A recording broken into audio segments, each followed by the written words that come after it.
2024 के चुनावों में पवन सिंह की वापसी। आसनसोल नहीं, आरा से चुनाव लड़ेंगे भोजपुरी सुपरस्टार। बीजेपी के मास्टरमाइंड ने रातों रात पलटा था खेल। बीजेपी की पहली लिस्ट में आसनसोल से टिकट मिलने के बाद जिस तरह से भोजपुरी सुपरस्टार पवन सिंह ने चुनाव लड़ने से इनकार कर दिया था, उसके बाद पवन सिंह को लेकर तरह तरह की खबरें सामने आने लगी। कुछ खबरों में तो ये भी दावा किया गया कि बीजेपी उन्हें धनबाद से भी टिकट दे सकती है। लेकिन अब आपको आर्या न्यूज पर बताते हैं कि इस पवन सिंह ने ये सब क्यों किया और बीजेपी इस बार उन्हें अपनी दूसरी लिस्ट में कहां से टिकट दे रही है।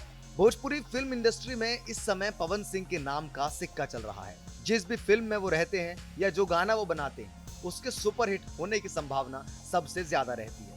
उनकी लोकप्रियता को देखकर बीजेपी ने भी मौके पर चौका मारते हुए उनकी पश्चिम बंगाल की आसनसोल की सीट से उन्हें बिहारी बाबू शत्रुघ्न सिन्हा के सामने टिकट दे दिया।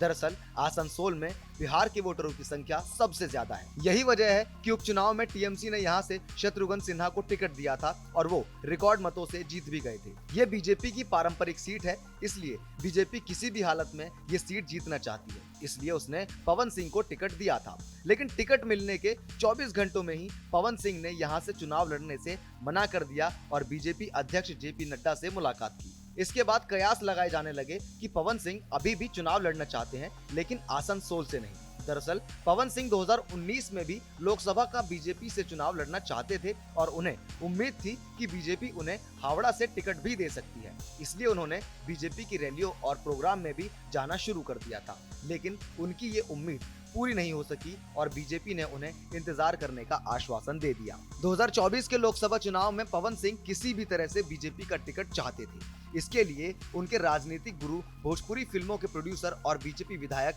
विनय बिहारी, गोरखपुर से सांसद रवि किशन, आजमगढ़ से बीजेपी सांसद दिनेश लाल निरहुआ ने बहुत पहले से ही प्रयास करना शुरू कर दिया था। पवन सिंह अपने गृह जनपद आरा से टिकट मांग रहे थे। दरअसल दावा किया जा रहा था कि पवन सिंह अपनी मां को बहुत प्यार करते हैं और उनकी बातों को हमेशा मानते हैं। उनकी मां चाहती थी कि पवन सिंह आरा लोकसभा से चुनाव लड़े, इसलिए पवन सिंह ने पहले ही कह दिया था कि वो आरा से ही लोकसभा का चुनाव लड़ेंगे, चाहे बीजेपी टिकट दे या निर्दलीय लड़ना पड़े।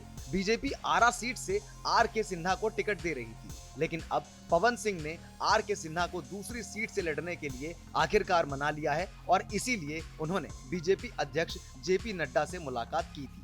10 मार्च को बीजेपी की दूसरी लिस्ट आ रही है, जिसमें ज्यादातर नाम बिहार और महाराष्ट्र के लोकसभा सीटों के उम्मीदवारों के होंगे। ऐसे में पुख्ता सूत्रों से जो खबर मिल रही है, उसके मुताबिक पवन सिंह की बात मानते हुए बीजेपी ने उन्हें आरा लोकसभा सीट से टिकट देने का फैसला किया है और आर के सिन्हा मोतिहारी से चुनाव लड़ने जा रहे हैं। आपको बता दें कि 2014 से पहले आरा लोकसभा क्षेत्र में भाजपा की जमीन बहुत मजबूत नहीं रही है।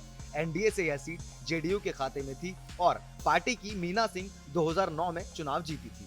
एनडीए से अलग होने के बाद 2014 में बीजेपी ने यहां से सेवानिवृत्त वरिष्ठ गृह सचिव राजकुमार सिंह को मौका दिया।